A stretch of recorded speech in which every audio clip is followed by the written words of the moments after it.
This is where I went to school, 1945 to 1959. Graduated from across the street. From across the street. This building here is where I got my foundation from.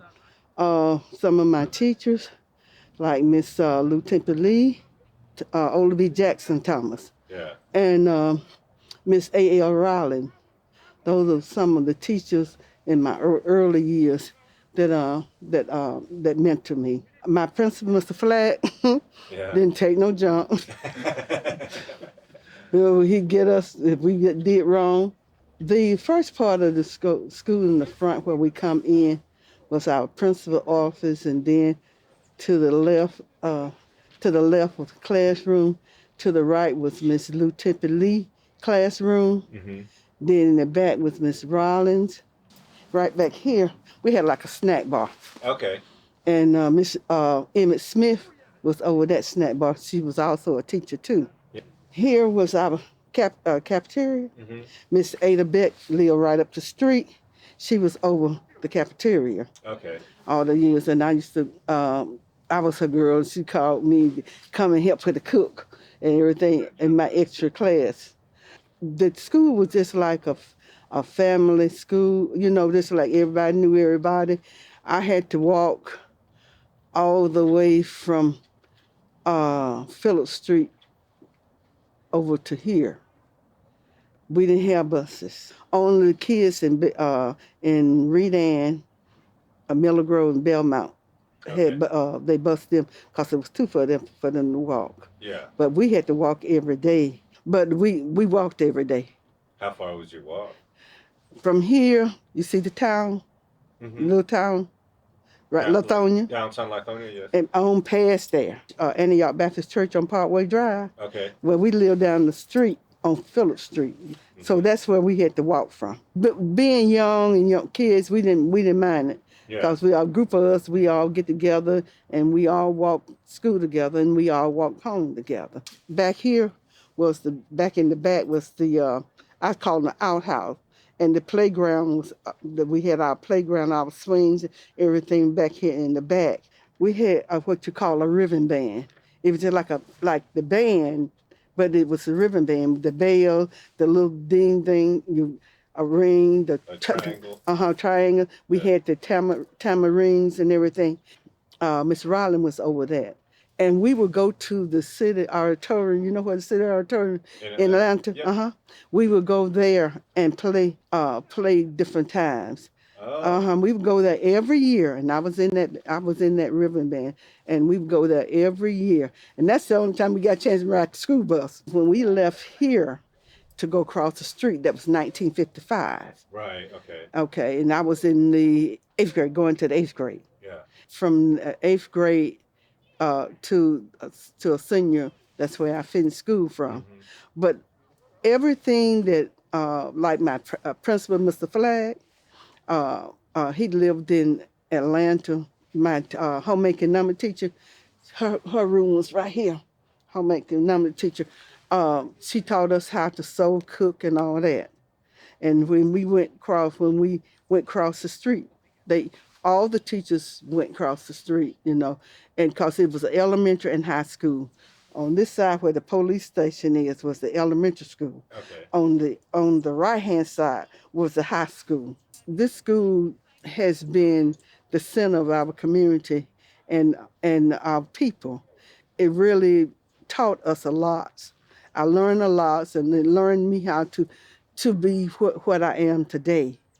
And I won't forget all the people like Miss Edward, Mr. Proctor, Mr. Hightower, all those people that taught over here in the old school, they went to the new school because it was elementary and high school. The one thing about us, we had pride in our school. We might not had everything, but we had pride. We would have stump night. And everybody would do, somebody would, one class might dance, one that might have a play and everything. So the stage was right here. Mm. The stage was right here on the left-hand side going up. And that's what, and Miss Rollins' classroom was where the stage, was, and Miss Lee classroom was in the front, but it partition, had a thing that you could roll back. A movable wall. Move wall. And when we had the plays and stuff like that, when we all came together, we they moved it back. And for us to have our different nights, the parents would come and stump night and stuff like that, the PTA meeting or whatever, they moved it back. That was the big thing for once a year that we did. Yeah. And everything. Would your parents come to that? Oh yeah, our parents would drive up and come to that. When we had school, at school, before we did anything, we would come in and we have our devotion. We'll sing a hymn and we have prayer before we even go into our classwork. We did that every morning. We would leave early and everything to get to school early so we can go out in the back, out in the yard and play before going in the classroom. Then going back home, we all would get together. Mr. Garden had a store, and everybody was, how you had your lunch money. A lot of them, we would save our lunch money to spend at the store. I enjoy growing up. I enjoy my childhood and everything, and enjoying listening to my grandmother. My grandmother lived to get 112 years old. Oh my gosh. Yes. Wow. I just thank Lord for the stories that she told, because she was really instrumental being, and she told me all about this school. Before we came here, before they had school here, they had school in the hall at my church. We had a building called the Hall right next to Antioch, and we owned that. And that's where they first had school till they built this building. Yes, we knew.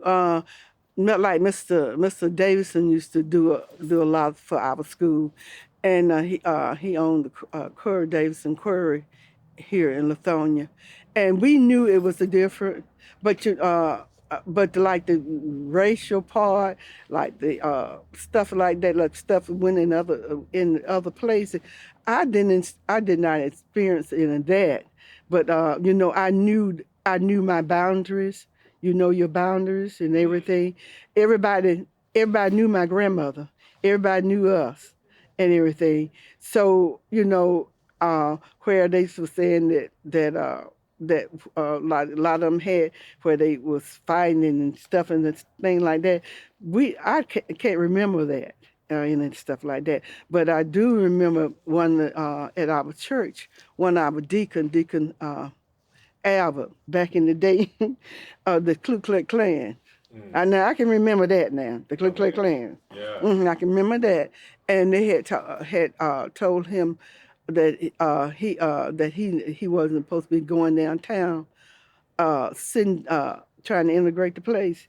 That they were going to come and kill him. Oh so my he gosh. told him. So he told them he'd be waiting for him.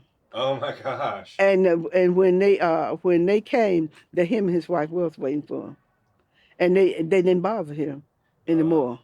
They did not mess with him anymore. Now we had gospel music. Oh yeah. They did gospel music. Yeah. And everything. Now we did interpretive dance too, from gospel music and stuff like that. Yeah. Do you remember any of those dances? Oh, of course, I remember them dances. That was back in the day now.